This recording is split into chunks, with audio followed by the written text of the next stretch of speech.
So before coming to the program, I didn't know how 3D printing worked. I didn't know how large-scale printing using large Epson printers worked. So of course, when I got the CGP, I had to try and print something.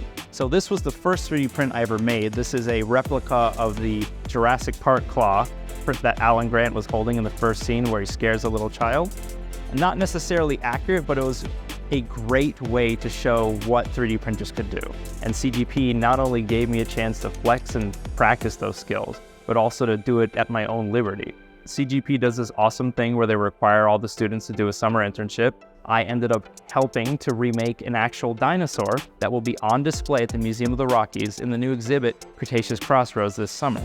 In that time, basically, I spent half of it down in the basement, 3D printing and scanning fossils, and the other half of it doing education stuff with the public. I ended up helping to remake an actual dinosaur that will be on display at the Museum of the Rockies in the new exhibit, Cretaceous Cross Roads, this summer. And that skeleton will be the only skeleton of Troodon in the world that is actually based on its real fossils instead of just made up or sculpted. Very happy to have had the chance to work with the Rockies to bring it to life.